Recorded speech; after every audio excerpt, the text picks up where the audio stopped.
Welcome everyone to Cody's Mini Talk. And as you know, Cody Sisco is going to be talking to us about working with an editor during the 2023 Atlanta Self-Publishing Conference.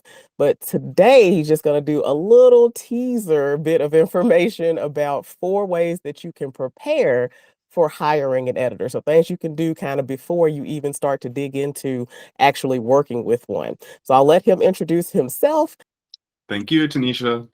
I am looking forward to the Atlanta Self-Publishing Conference. It's just a couple months away, but it's great to be able to be here today with some of you who are going to be at the conference.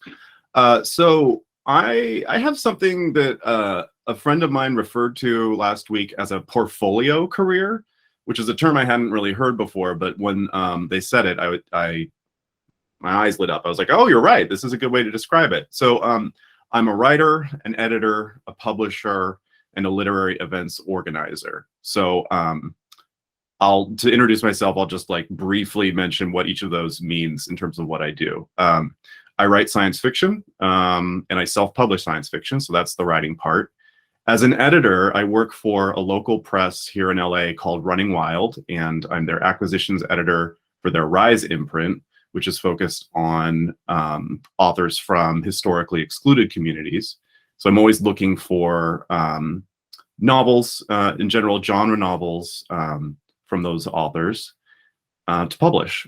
And in terms of publishing, I'm the publisher for Made in LA Writers, which we do an annual fiction anthology. So in that respect, I'm soliciting and reviewing and editing and publishing short fiction. And I produce literary events. So right now I'm running the WeHo Read series for the city of West Hollywood. And that is a lot of fun because I get to work with poets who are always a good time and other writers to talk about their work and hear from them. But today I want to talk about editing, and in particular, for those of you who are planning to self-publish, 4 things you can do to prepare for hiring an editor. And I've been on kind of both sides of this scenario, so keep that in mind. Sometimes I'm thinking with my writer's hat on, sometimes I'm thinking with my editor's hat on. But these 4 tips I think are going to be really useful to you if you've got a manuscript and you're looking for an editor to help you get it out there into the world. Number one tip, preparing to hire an editor, is prepare your manuscript. And what I mean by that is a couple different levels. So the first level would be making sure that from a story structure, character development, plot progression, pacing, setting, all of those big components that make up what a reader enjoys in a story, make sure that those are solid and as well developed as you can get them on your own. In addition to that, I think it's also important to polish the manuscript as much as possible. So when an editor starts with a manuscript, I mean, at least I'll speak for myself. If I get a manuscript that has a lot of typos, that has grammatical errors, that just feels like it hasn't had that polish and attention, that's really distracting. And so it can be hard to focus on what you want the editor to focus on if the manuscript hasn't been polished in a way that gets it ready. So that's just tip number 1, is make sure that what you're asking to be edited has been through as much rigorous rounds of self-revision as possible. Number 2, I think, is really valuable, and that is mapping out your publishing process. So it used to be that you had one way to get your book out into the world. You had to find an agent and then go have that be shopped around looking for a publisher. We have so many more options now, especially in self-publishing. The DIY route, where you as the author are assembling all the different components required to get to the end goal of publishing your book, is one end of the extreme. And then, somewhere in the middle, you have hybrid publishers who will do some of it for you, but then you also have to pick up some of the work. And then you have, traditional publishing at the other end, and lots of areas of gray in between. But in general, if you're getting ready to work with an editor, I think you should have a firm idea of which path you're taking. And that's important because it determines not only what the editing process needs to focus on, but also the timeline. And so I'll give you kind of two examples. If you were seeking to do traditional publishing, what you would want to do is have a really polished set of 30 pages and maybe up to 100 and a full manuscript. But the goal would be to entice the agent to see those first 30 pages and be wowed and want to work with you. But that's traditional publishing. If you're going self-publishing, you have to have a kind of sense of what are the next steps, what's the time frame that this is all going to take. And that includes everything from getting your marketing copy ready, figuring out how you're going to do production and distribution of your books, all of the cover art, in addition, and what steps along the way in editing to get to that point. So there's a lot of different pieces that have to kind of come together if you're self-publishing your work. And it helps if you know what that path is going to look like, and you can share that with your editor so they know what part of the process they're coming in on and how they can help you get to that end goal. So that was tip number 2.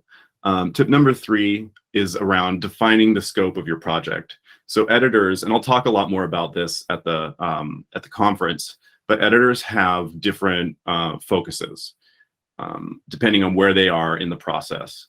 What I like to do, and what comes pretty early in the process in general, is developmental editing. And that is working with an author to make sure that the story they've got in their head, the story they want to tell, is realized on the page, and that all of the nuances of around those big picture items I talked about earlier, story structure, character development, setting, theme, all of those are fully realized within the manuscript. It's the part of the process some people call story doctoring. I don't really like that word because your manuscript's not sick and it doesn't need to be nursed back to life. It's about helping the author realize their vision for the work. So that's focused more on big picture. What things that an editor might help you with in developmental editing is, you might be moving scenes around. You might be changing the point of view that you're telling the story from. It's those big picture items. In some cases, you might change the tense. It might become, rather than present tense, you might want to tell it from the past. So it depends on the story, but that's kind of the developmental editing lens on it. Further down the line, you might work with an editor on substantive editing, or also called line editing, where that's around polishing the language. You're looking at word choice. You're looking at the flow of paragraphs and sentences. You're looking at dialogue and the language that you're using. And so that's more at the, at the line, sentence, word level. And then, just prior to publishing, you're going to do what's more a copy edit, where you're going to focus on eliminating any errors, typos, misspellings, all of that good stuff. And that's where a very detailed editing pass is needed at the very smallest of scales. So that's, defining the scope of your editing project. That's something you should talk about. Well, you should have it defined for yourself, first of all. But then that's very important information to share with a potential editor so that they know what your needs are, what you're asking for, and can give you what it is that you're looking for. So that was the third tip. The final tip, number 4, and this is, maybe it's a nice to have, but I actually think it's really important for authors in the long term to think about how they develop and grow in terms of their craft. And so this tip, number 4, is to identify your learning goals when working with an editor. And so what that means is being clear with yourself and with your editor about what you want to learn throughout the process. I remember I was in between my first and second book, and I had my manuscript for the second book, and I felt that one of the areas I wanted to learn and grow in was being a stronger storyteller for passages that were in between scenes. So, having the transitional passages, the kind of reflective passages where a character's thinking back, like the glue in between the action.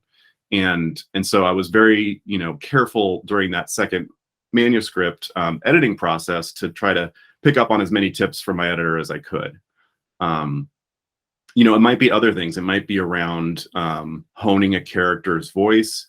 It might be around writing snappy dialogue. Whatever those craft goals that you might have to better your craft and your writing. I think if you're upfront with those in talking with your editor and saying, hey, these are the 3 things I want to learn, or here are the ways I want to focus and get better at my craft, they can help you. They can be not necessarily like coaching you, but they can point out certain aspects of the manuscript that could be strengthened. And some editors will have more or less interest in doing that. I think a lot of editors get into their profession because they want to maybe focus only on the page. There's others who want to sort of have it be a little more collaborative with the writer and are more interested in that learning, teaching dynamic. So that to the extent that that's important to you, that's something to surface up front, and you can talk to the potential editor and see if that's something that they're interested in working with you on. So anyway, that's my spiel. Those are 4 tips. Prepare your manuscript, map out your publishing process, define the scope of your editing project, and identify your learning goals. And I think going through those steps and thinking through those things for yourself before you go out and try to find an editor will set you up for a better working relationship with your editor. And you'll have a more clear idea of how you're going to move forward. That's what I wanted to say, but I'm actually really excited that there's so many of you here today that we could have a conversation. If you have questions about any of this or about working with an editor or preparing your manuscript or any of that, I'd love to hear what those are.